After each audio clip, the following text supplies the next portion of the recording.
Please pause for station identification. Ladies and gentlemen, boys and girls, listeners of all ages, Geeks Worldwide Radio, the Dork Shared Gooniverse, proudly present to you the greatest podcasting team in the world. He's the Fry Guy, Nick Friar. I'm your friendly neighborhood backcracker, Dr. Joe. Together we are the TLDR Comic Book Club, baby. In a spooky season, we are flying high, baby. Yes, we are indeed. I appreciate the station identification.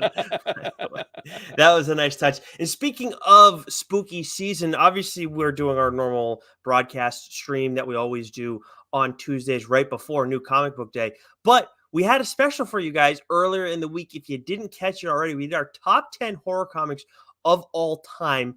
We finally did those rankings. We've been wanting to do it for a while. We've been talking to Rich Keefe of #Dork for a while about sorting that out.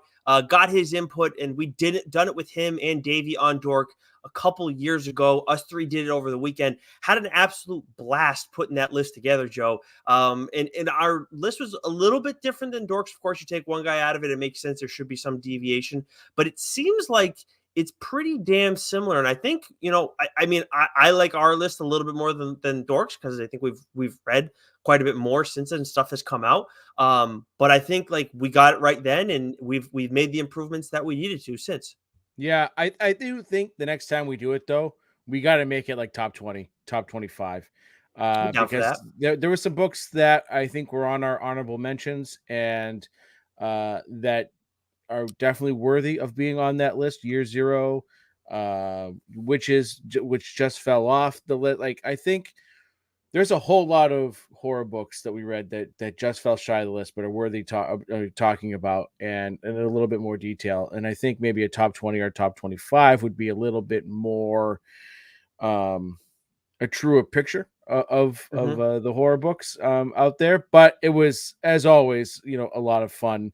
Very, very thankful for Richard Milhouse Keefe for joining us once again. Again, as I said the other day, I think he's been on more the past month than I have. But I don't know why you're laughing about that. It's fucking true. Yeah, well, I know it's true. That's why I'm laughing, right? Because but I wanna just thank Keith, thank Shai, thank everyone that helps out when we ask for help, when we have ideas, or when they present topics to us. We're very thankful for. We're very grateful. We're 3 years into this now. Can you fucking believe that? Yeah, and we're into our 4th year. Yeah, fucking Christ, holy smokes! Yes. And all the creators we had from Scott to Rodney to Sean to My Chip to Stegman. I mean, Axel. You can't thank Stegman and Chip in the same breath like that. I get Stegman if you get Chip. That's how it works. You're Steggy, My Chip. Yep. Mm-hmm. But so many people come on this show, and along the way too, we've met a lot of great creators, writers, artists, and friends. And I posted on Instagram, several days ago, of this massive shipment that we got from Sheldon Buchert. Yeah. And I mean, holy smokes, like comic covers a stack of comics that he did the covers for, that he signed, a huge fucking stack of prints, those 10 by 11 or whatever the dimensions are, prints that we have to sort of call dibs on it and divvy up. But like, that was extremely kind of him, and we're extremely grateful for his friendship, for him promoting us all the time. And I'm going to direct all of y'all to go to Shadow Puppet Studios and check out his artwork. Consider buying a print. I'm thinking about taking one of those prints, Nicholas. I shit you not, framing it and putting it up in my office. I mean, why not? It's the missus saw all the prints as well, and I know your missus did as well. And she was saying to me, we have this whole blank wall in the living room where we don't have anything up. Why don't you like put the prints up there? And I was like, okay. I mean, yeah, twist my arm. Geez, shit. Okay, you want to get after it? You want to get nuts? You just get nuts. But he's a beautiful artist, and his artwork, especially of the genre, of the comic book genre, is absolutely fantastic. So please go check Sheldon out. Please go follow him on Instagram, Twitter, wherever he is on social. But check out his studio. Check out some of those prints. You're gonna want to hang them up because they're absolutely fantastic. But I'm very thankful. not just for his kindness, but also his friendship, and all these other guests that we have that have come on multiple times. Mm. That's that means a lot to us. So I wanted to say that before we get started today, because that just that was a really big act of kindness there, and needed to be recognized. And you're already in the thankful mood, but we're still in spooky season. Look at that. And by the way, Joe is talking about all these interviews that we've had. The only way that you're going to be able to hear those, because you're probably wondering, if I follow on Twitter or YouTube, where the hell can I find these? I can only find the Scott Snyder conversation. What the hell is this shit? That's because you can only find our Friar side chats, our interviews with creators across the industry on our audio channels. That's Apple, Spotify, Geeks Worldwide Radio, SoundCloud, Amazon, Pocket Cast. Actually, we had a new, we learned that we got a new listener from Pocket Cast. We appreciate that on Twitter. In a way, you can really help out the show if you're a listener and you're enjoying us. Not only letting people know that you started listening to us over on Twitter or wherever you're on social media, but also leave a 5-star rating and review on Apple, and wherever else you listen. Try and leave the highest rating that you can. Reviews are very helpful there as well. And make sure you subscribe, because that way you're going to get all of these episodes delivered right to your audio device. You wouldn't even need to. I encourage you following us on our multiple platforms, but you don't even need to if you just want us in audio form. Just follow us there, leave the rating, review, subscribe, and then you're good. You're going to get it every Wednesday, and any extra episodes you're going to get there too, because everything is always on our audio channels. But enough about that. That is that you very well said, Joe, about the about Sheldon's art. I'm still kind of stunned about it. And yeah, obviously his artwork is kick ass. It's been a little while since we checked in with him, so we may have to try and set something up with him for early next year and see what he's got in the works. But you ready to start some catching up? Yeah, yeah, it's a short list for both of us this week. I mean, there's a lot of books that came out. This is going to be one hell of a new comic book week. Mm. For those listening, and watching. But Scarlet Couture issue 3, I absolutely love it. This is just a fun spy, spy thriller that I've enjoyed every step of the way. The characters are they're busty and beautiful, so that's an added bonus. Oh, But it's a really fun, really good story. So, Titan Comics does a really good job with the crime sort of aspect of storytelling, and this sort of spy thriller is right up my alley. okay. Now I'm on the opposite end of the spectrum, where I'm actually got a Mad Cave joint that I had been waiting to read. I was really excited when this got announced a while back, but I hadn't taken a look at it yet. It's been just sitting like kind of on the top of my stack for a little bit, to the point where like Lauren had taken notice to the cover and was like, "What the hell is this shit?" Yeah, Uh, it's a and fucked up cover. I'm talking about The Devil That Wears My Face. And I said to her, like, you think that the cover's fucked up? Look at the back of this shit. And it's like an upside down cross, like with a demon's face showing through it. And the artist is Alex Cormack, who we're going to talk about more today. But surprise, surprise, he's killing it on another title. I'm very excited. I have dibs on this series, and we're talking about exorcism. And anytime you're throwing that in the mix, I'm automatically interested. And then the premise of this story is you have this priest who's with the Vatican, but there's definitely some issues that he's dealt with. And the title of it is The Devil That Wears My Face. So you can figure out where things kind of may go here. And even though you kind of know that throughout the course of this issue, and where things are going to kick off from, it's like awesome This journey in that first issue. Perfect way to start things, and I cannot wait to keep reading this thing. It's outstanding. does it have vibes of a certain Travolta Cage vehicle? Travolta Cage. I don't know what you're Face talking about. Off. Come on, bro. Oh, sorry. Yeah, I mean, okay. It's it's funny though, you mentioned books sitting on the top of your pile and your wife going, "What the fuck is that?" So I also need to catch up on Heat Seeker, which is a gun hunting story, Oh, and this is the cover, yep, right? For yep, those watching, right? Like, yep. I Hmm. go, "Oh, whoops! I should have hid that under Mother Russia." Yeah. Yeah, whoops. Yeah, I have the first volume of Sweet Paprika Oh, at home, but that is like definitely like put in a safe spot. it's under I the like mattress. yes, yeah. It's just like I have Crossed hidden like in the dark depths Yeah. of my comic book collection, because I don't want anybody to accidentally How did stumble that not upon that make shit. your list? Because there was other stuff that was better. I Oh, mean, it was on my list for Dork, and I was happy to mention it. And I don't think it made Dork's list, but like that's a tough one. It was a tough one to yeah. leave off. Don't get me wrong, but in that creative team, actually, we will talk a little bit more, in what's new because they do have a title from another publisher. But let's get started with some trades that are out this week. Yeah, so some notable trade paperbacks that are dropping this week on 10/25/23 for New Comic Book Day, Wednesday, if you're listening. And if it's past that, we'll get back to your store and grab these motherfuckers. From Marvel, we have Moon Knight Epic Collection Death Watch. From DC, The Human Target Volume 1. Highly, highly, highly recommend you check that one out. And then we have Wonder Woman Evolution trade paperback.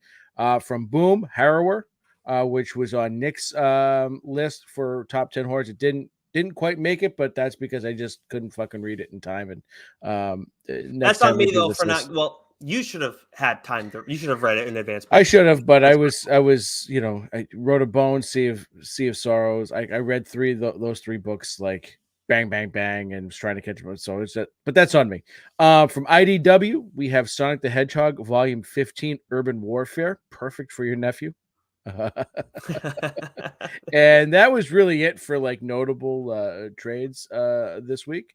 But from Marvel Comics, per usual, we're up there, right. So we have the Amazing Spider-Man issue 36, the Immortal Thor issue 3, Uncanny Avengers issue 3, Captain America issue 2, Jean Grey issue 3, which I started, and maybe it's just the mood I was in or whatnot. I started reading issue 2. I couldn't get into it. I wasn't sinking my teeth into it. I'm a little behind on X-Men as well. Like the Hellfire Gala was big, and then the immediate aftermath, and it's slow just a bit, but I got to get caught up on that. But that's probably just a me thing. Star Wars, Dr. Aphra, issue 37. Benjamin Percy's Predator vs. Wolverine, issue 2. Miss Marvel. That's on my. I get that's at the top of my pile too. I haven't read the first issue yet. Damn it. Yeah. Miss Marvel, the New Mutant, issue 3. Realm of X, issue 3. I remember reading the first issue again. I can't remember if I read the second one or not, but I was intrigued by the first issue. Alpha Fight, issue 3. X-Men Days of Future Past, Doomsday, issue 4. Marvel Zombies, Black, White, and Blood, issue 1. Captain Marvel, issue 1. Hallows Eve, The Big Night, issue 1. Star Wars Dark Droids D Squad issue 2. This has been part of an event that's been leaking into my Darth Vader book, and I don't like it. And Marvel Unleashed issue 3, and there is an X-Men book, Nicholas, that you have been raving about. Yes, and I do have dibs on this one now officially. I mean, I felt pretty good about it after the first one and then the second one, but I think this is going to be a title that's really important to highlight for people who like certain characters in the X-Men universe, but are maybe behind on some of the X-Men stuff. And that is Dark X-Men. Issue 3 of that is out this week. We got Jonas Scharf as the artist, who you may remember him from the joint he did with Cullen Bunn over at Boom. I just had it in my head. Oh wow, Basilisk. Took me a second there. Apologies, but obviously really enjoyed his artwork over there. Colors on this one are Frank Martin, but Steve Fox is the person that I want to thank for this Steve one. What? Steve Fox. Sounded like you said something else. Fox kid. As I've already professed my love for Madeline Pryor. She's been outstanding through these first 3 issues. She's awesome. The character, her outfit design is also something else. But there's a lot of things that I don't feel like I get. I feel like I can be forgiving about like creative decisions that get made that sometimes maybe catch a little more heat. That doesn't mean I don't understand why they catch heat, but I feel like I can be more forgiving than most. But there is one character who I can be a little bit snobbish about, and that is Gambit. He's one of those few characters that I'm very much like you. Like he's not. I feel like he does more often than not doesn't get done right. Like when he's on, he's great, and unfortunately, a lot of the time, nice card there you got, bottle opener, I should say. But unfortunately, like he's always just best as like as a secondary character. Yes, we've seen him do well with him and Rogue.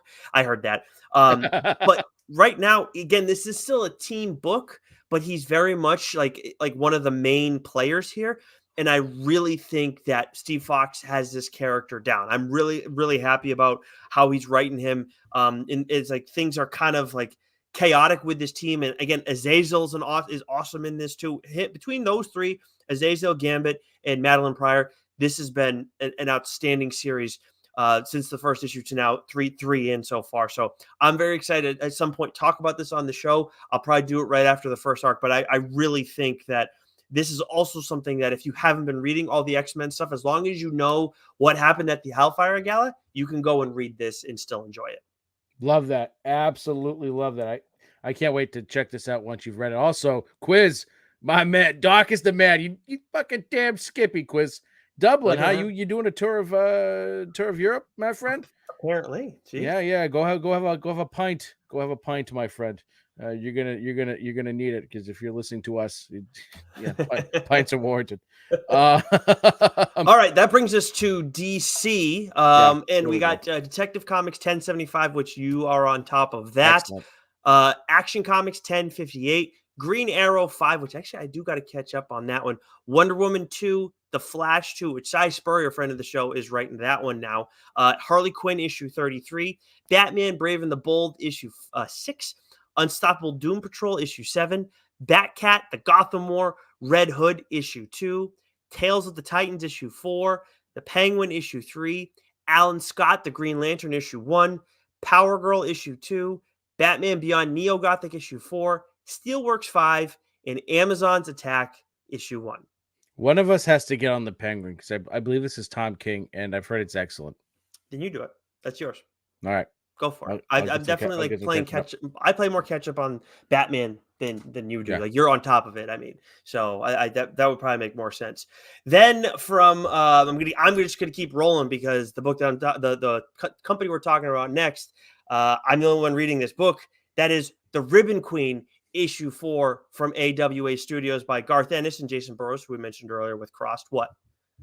Oh, I was the fucking cover of this book, man. Yeah. One of them. There's the one of the variant covers by Francisco Mattina. Fucking rips. Yep. Holy shit, is it terrifying? Yeah. So if you are if you do follow us on Twitter, you may know that AWA Studios has a tendency to No, interact with us here and there, and they shared a few images from this issue that are pretty fucking terrifying. And I mean, just like so. And again, like we've talked about Cross before, how violent that is.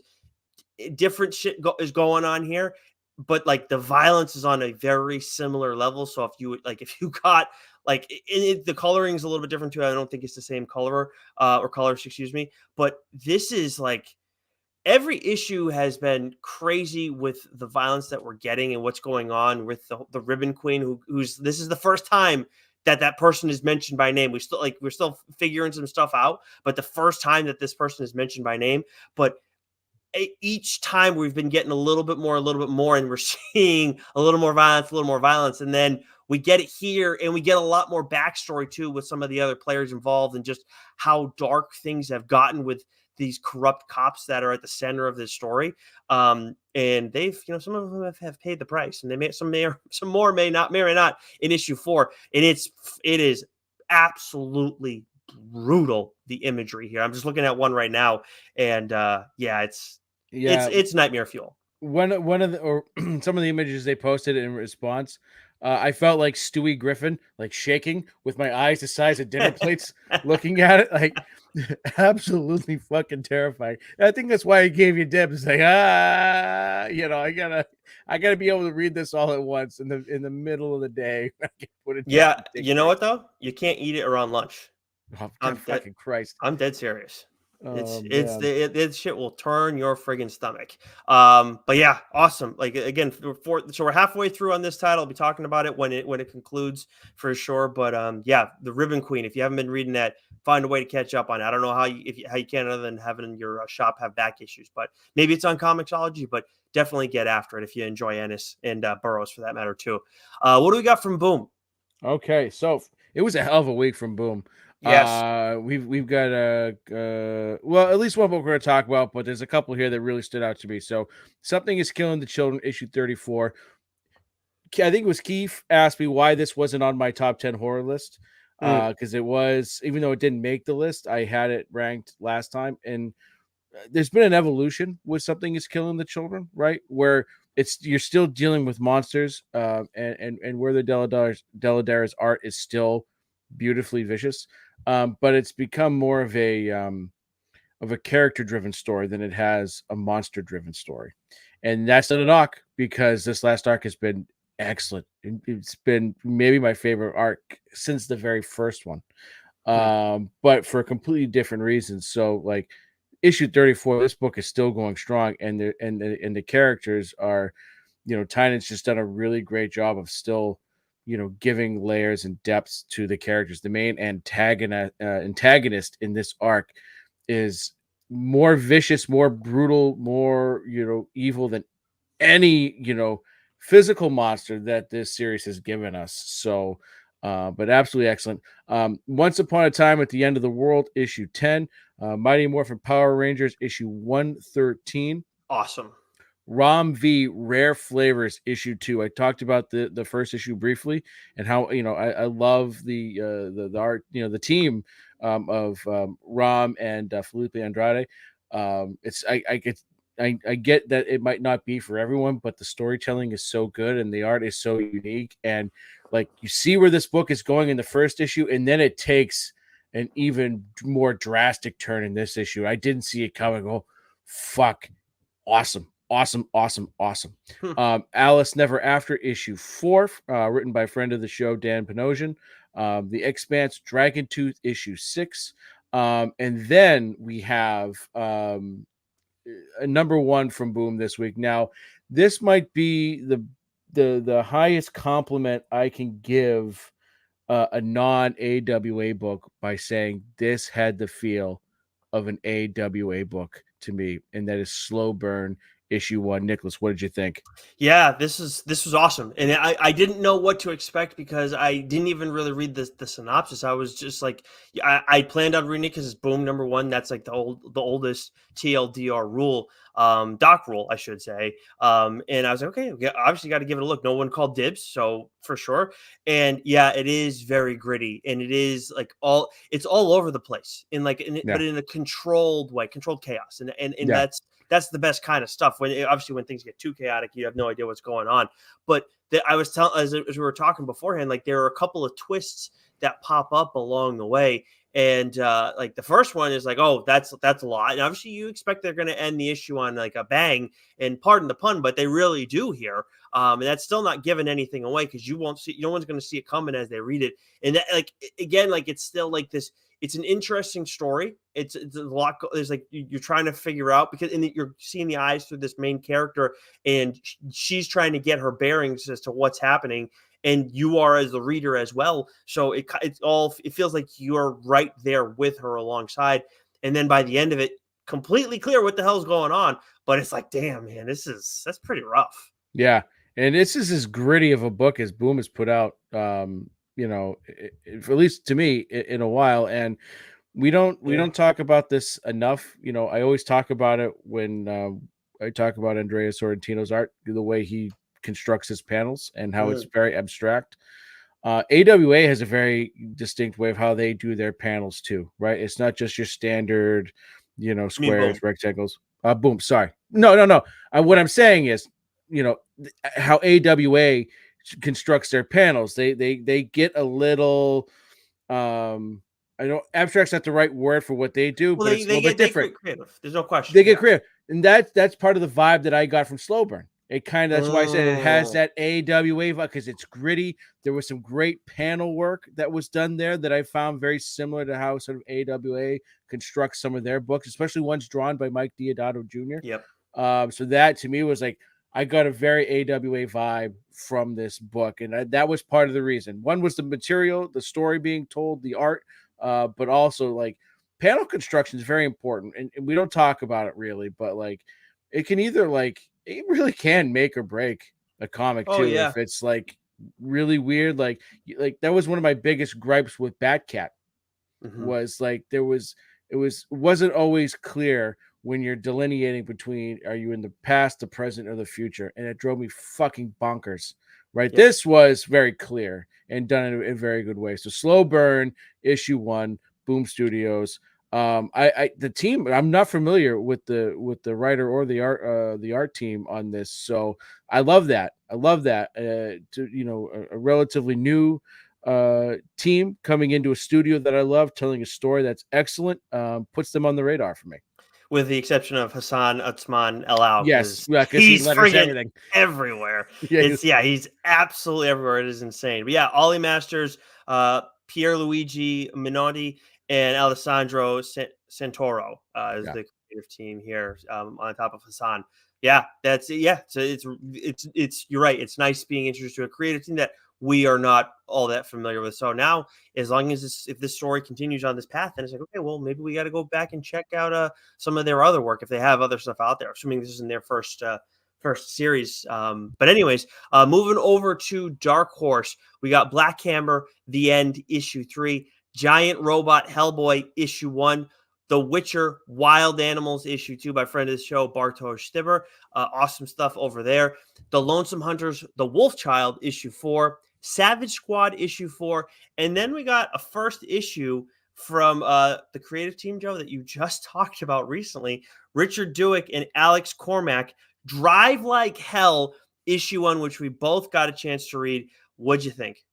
It's fucking excellent. It's right on par with their stuff. Now, you talked about, when I talked about Road of Bones on the last mainline issue, like this is just a team that just is perfect for each other, right? Mm-hmm. And whether it's Road of Bones, Sea of Sorrows, Breath of Shadows, right? They're all very distinct, unique stories. They're all different, not just because of the story, but like whether it's the colors, the vibe that you get, but what ties them all together really is Cormac's art, which is Mm-hmm. maybe some of the most vicious, in the business going right now. And those titles were all, I believe, IDW. This is now, I think they've moved Yep. over to Dark Horse. So like, I love that we're getting a different type of horror story that's different from the previous three that they've done together.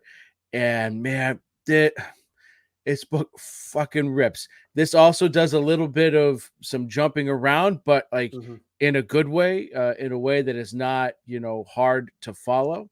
And when like there's a certain point in the book where it all comes together and it takes off like a fucking rocket ship, man. And Yes.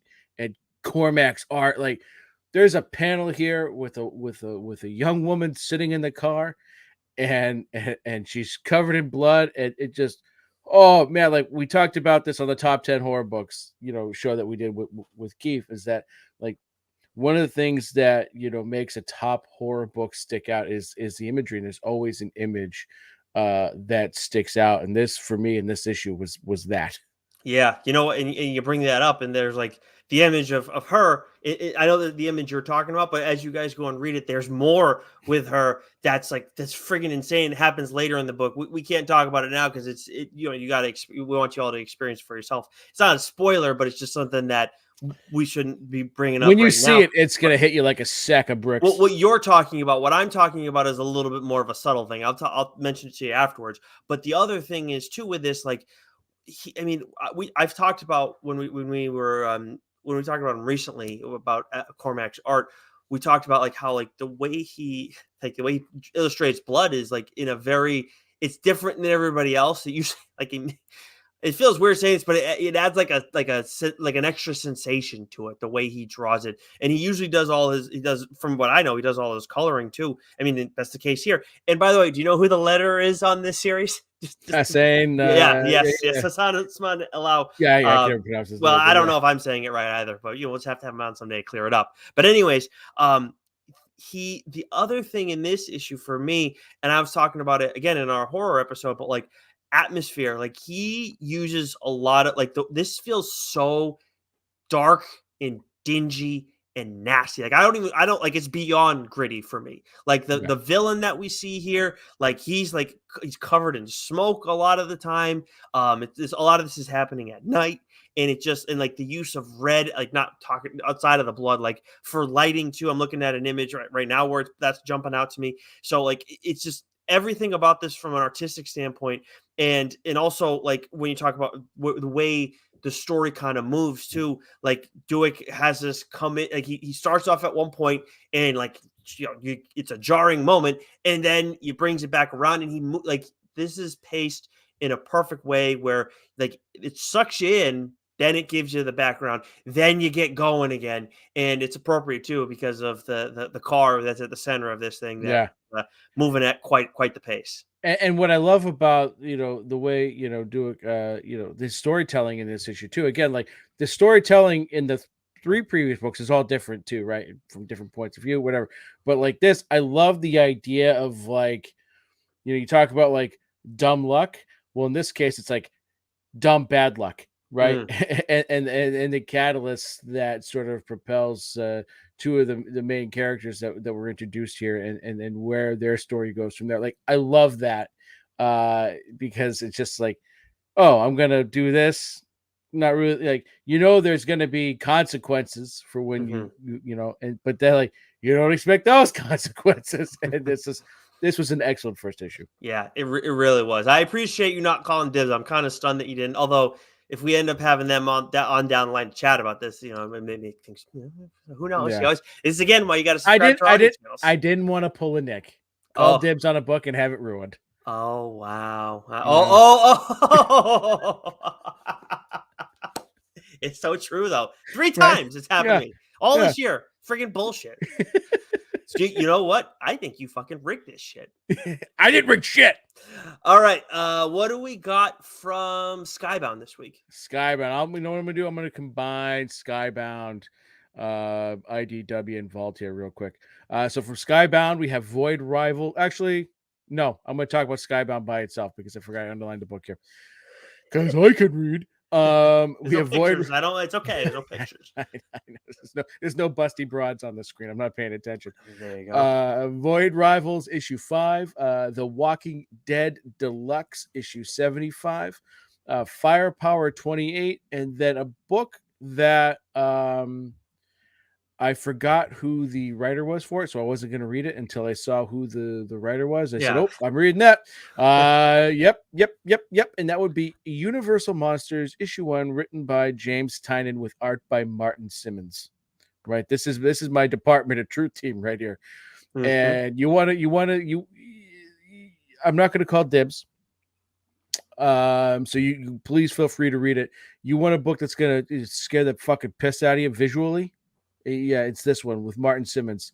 I mean, Really? his art when it like with Department of Truth, because again, Simmons is also a very unique artist, Yeah, right? absolutely. It is very sketchy. There's no clean lines, right? But that combined with the colors, like when he wants to get vicious, like there was some issues of Department of Truth, like the imagery just like whew, it's jarring, it's haunting. And so Universal Monsters issue 1 revolves around Renfield and the story of Dracula, right? So most of the issue is from Okay. is Renfield, either narrating or being interviewed, and revolves around a doctor, in his care at in this hospital, and what you get of Dracula is just you're not getting any dialogue, you're not necessarily getting any real action scenes, but you're getting this description from Renfield. And Simmons' art is just it's next level, right? For horror. Like I had my Mount Rushmore I had initially, right, was Delabar Telaich, Alex Cormack, um Francisco Francavilla, and oh shit, who is the other I the can't artist? remember, quite honestly. But you got to have Simmons on there. Like he's got to be in the in the consideration, because it's like, oh shit, you forget it is so like visually striking and haunting. Like I'm reading this morning, going, thank God I'm reading this during the day. But this was an excellent book. I sort of love, I know like with Tom Cruise and all the like Universal Pictures tried to recreate their own monsters universe, like bring it up to date. It failed miserably, but I love that idea. I love that concept of bringing back these old original, characters, Dracula, Mhm. Frankenstein, right, all that, and sort of giving them a shot in the arm. And there's no better team to do that than I think than Tynan and Simmons, right? Because Tynan's going to write a hell of a story, and I thought, you know, what he did with Renfield was tremendous, and then the way Simmons drew Renfield. Oh man! So like, if you're into monster stuff, if you're into Dracula, and sort of like just the origin and the world that surrounds this character, this is absolutely a must read book. Okay. Wow, that is some significant praise, but not a surprise when you No. given the creative team. But that is, even for them, that's still a tall task to ask them to do. So it's really Yeah. good to hear that first issue they knocked it out of the park. Then let's see. So I'll roll us through these other ones that we got, Joe, before we wrap things up with Image. So IDW, we got TMNT Street Fighter, right? Is that what it is? Or Stranger Things issue 4, TMNT Saturday Morning Adventures issue 6, Star Trek issue 13. Bryn Mawr issue 4, Star Trek Halloween issue 4, My Little Pony Best of Applejack issue 1, Killmore issue 2. Which did you call dibs on that one? You're damn fucking right, I did. So you have 3 IDW books now that you have dibs on, because we Which also is have wild. Dark Spaces Dungeon issue 1 by Scott Snyder and Hayden Sherman, which you haven't got a chance to look at this, but I've seen, like, We're gonna buy it. Yeah, we don't get Scott's review copies. right. I'm pretty sure somewhere Scott said like this may be his best horror yet. He's saying that, which he's had other good stuff come out, but he has not like he didn't say that about Night of the Ghoul.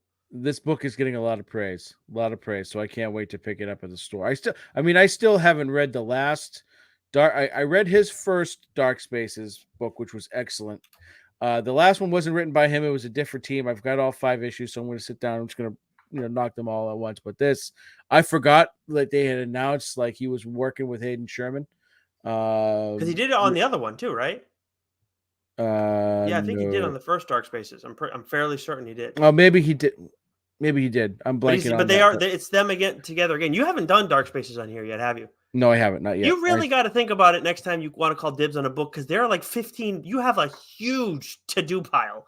And yeah, well, I'm just we keep here. getting interviews and specials. Like, what can I do? I can only talk about so many books. Somehow I'm doing just fine. And then I got you fucking yelling, "Hey, you gotta do World Tree so I could read it." Like, you're dictating. Blame yourself because you're dictating. It's all started because something else. I guess what we haven't. I haven't read any of the Lemire stuff. I finally read Gideon Falls. That was on me, but the other stuff, I'm just sitting here waiting. Can't fucking read it. Fondness makes the heart grow stronger, Nicholas. Yeah, that's fair. Fondness makes the heart go stronger. I don't know. Yeah, I don't know. This is why we don't read real books. Anyways, from Vault, we got Money Shot Comes Alive issue 5, Titan Conan the Barbarian issue 4, Blade Runner 2039 issue 8, and Bitmap issue 1. From Ablaze, this is actually this cover I think caught your attention. The Prism issue 1. Yeah. When I was typing this out last night, I'm going through all the different studios, and I click on Ablaze, and I go, ooh, that looks interesting, right? Because sometimes like I'll go through a studio and I'll look at the book, skip next one. I'll go, this one has potential. So if Newbury Comics has it, I'm gonna grab it. Nice. From Whatnot Publishing, which I think they're now like Massive Publishing. The Plot Holes issue 3 by Sean Gordon Murphy, which I've talked about in the show because I got that back when the Indiegogo campaign happened. I'm still picking up these single issues. I have a ton of stuff, but I love that series. It's so much fun. From Distillery, we got Gone issue 1, and this is Jock, right? Written and drawn, Jock. Okay, awesome. Source Point Press, we got Bad Girl Ashcan. And then, Joe, we have Image. Why don't you take us through it? Yeah, we got this was another big week here from Image. We have Spawn 346, Gunslinger Spawn issue 25. We have the long-awaited return of Radiant Black. Now, remember, they are doing this sort of quasi choose your own adventure with this most recent arc where they have 2 covers. They have an A cover and a B cover. One is focused on Marshall, the other is focused on Nathan. You can choose to read both if you wish, or you can choose to either go be Team Nathan or be like me, Team Marshall, and then eventually they will somehow connect. So Radiant Black, issue 26, A and or B, whatever Before you one. move on, everything else that we've talked about this aside, I gotta wonder if in the end this is going to be like Radiant Yellow's like viewpoint, because he experiences time in such an odd way, and like now they both still have the Radiant. That's got to be like story. That's an interesting take. Yeah, Yeah, but yeah, that's a real interesting take. Because then the other take is, well, only one of these guys is coming out alive. that's the other. Well, yeah, and I Right, wouldn't be so it'll surprised. be really. I can't wait to see what the payoff is for this. Yes. We have Ice Cream Man issue 37. What's the furthest place from here? Issue 15. I Hate Fairyland issue 10. Per Evil, I believe that's written by Mirka Andolfo. That's always fucking weird when you do it, Nicholas. Issue 3.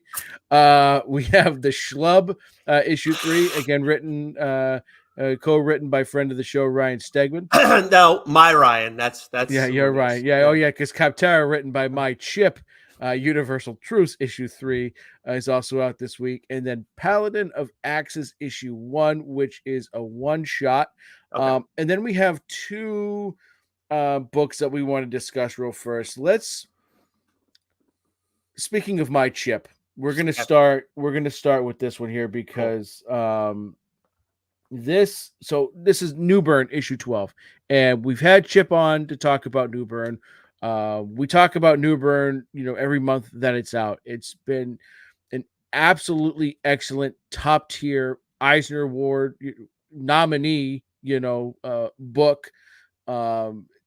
12th issue might be my favorite, and I think the series' best issue. I mean, that's and like I don't disagree with you, but like that's also crazy because every like you can say that about every single issue after we've read it. It's been that good of a series. It reads so well. There's so many moving pieces too. Yes. Like it's a smooth read, and like you feel like you know what's going on.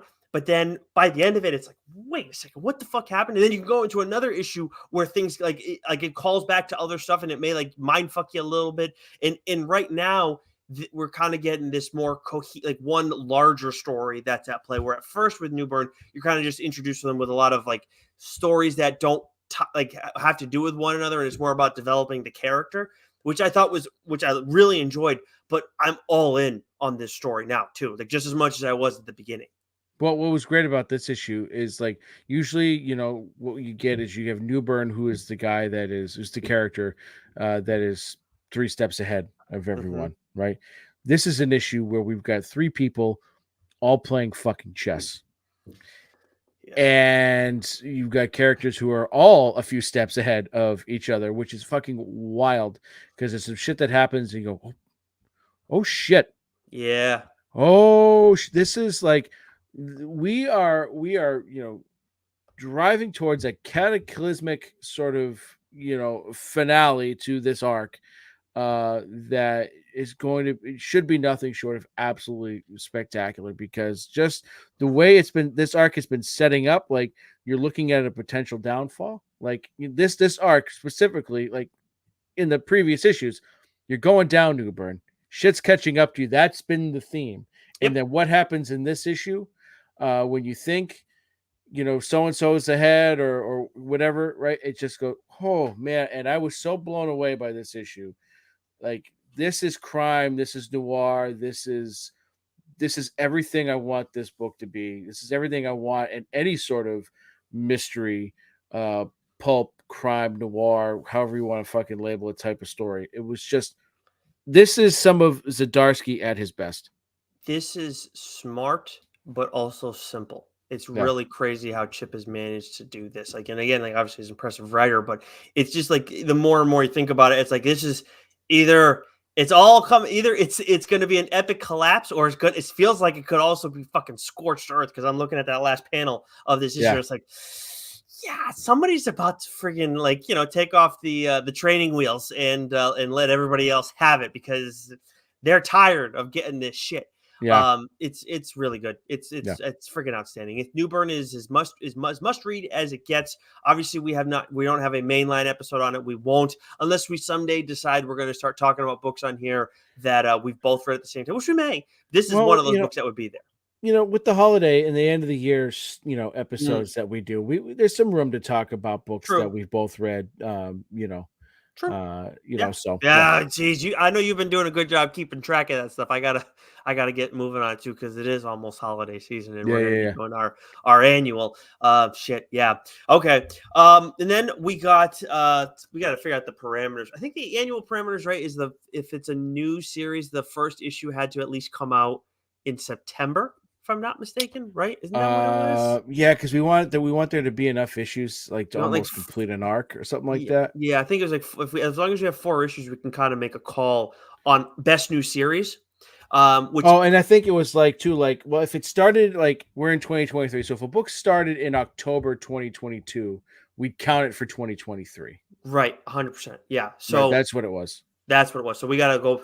Shit. So we gotta. I gotta. You've been taking notes. I may have to cheat off your notes, honestly. But we what? So what won't be in consideration then is Edenwood. But I'll tell you right now, everybody go pick up Edenwood 1 just for the cover alone and like just the main cover. Never mind. There's what 4 others out there. A second one from Tony Daniel, and then you're also getting one from Ryan Stegman and Leonardo Pacchiarati. I believe I'm saying his last name right. But Tony Daniel is the writer and the artist on this series, the creator of this series. Colors by J. David Ramos and letters by Nathan Kempf.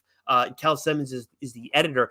Dude, so we talked about this, I think, a little bit in the past. We were fortunate enough to get an advanced copy even before the original release date because Edenwood did get pushed back a little bit. So we actually saw this where like half the issue was still black and white, which Yeah, was really cool for both of us to experience. It was still lettered out and everything, but not all the colors were there. But now getting to see everything, especially that last page, because yeah, we knew that last page was fucking crazy. Now seeing the colors added to it at the end, it's like this whole thing is friggin' outstanding. The action, the imagery. I mean, this is Tony Daniel at his best. yeah. For all if you're a fan of fantasy, this is right up your alley. This is an excellent issue. I loved rereading it again. Because I read it the first time, absolutely loved it. But yeah, having the second half of the book colored does obviously add to it and elevate it a bit. But this is fantasy readers. There's no excuse to not grab this book, read it, check it out. 100%. You're gonna absolutely love it. Yeah, and like this is like it's like there's a lot of table setting in the first issue trying to figure out what's going on, But and the then characters are great too. yeah, yeah, and then there's this time, there's this shift in space, like within the world that we're in, not like space, like the final frontier. But then like we start, that's when things kind of go fucking batshit with the imagery, and there's like, and we talk about fantasy too. It gets there's some like grittiness and some grossness to some of these characters, and then we talked about like we talk all the time about character design. The character we see on the front cover we see in this first issue, and I obsess with this look. Yeah, And that's what brought me in. Like, so it was Tony Daniels. I'm like, okay, this is interesting already. And then now I have this cool looking character. How could you not be in on this series? It's absolutely can't miss stuff. Definitely got to check this out. If you weren't even already considering it, shame on you if you weren't, honestly. But that is the last one for us to talk about this week, Joe. I think we have covered everything that we need to cover, if I'm not mistaken. yeah, I think so. 48 minutes of what's new. It's pretty on par for us these days now. You know what? It's a lot easier when we don't have to. Whoa, my other computer's about to die. That's not good. Uh, It's a little bit easier when we're not doing. We don't have a mainline thing to do. We're not as constrained. But anyways, we should have a mainline thing episode set up for you all next week. But again, subscribe to the audio channels because you never know. We usually don't even know when yeah, shit's going to start popping up on us. But either way, until next week, Joe, stay sexy. you know it.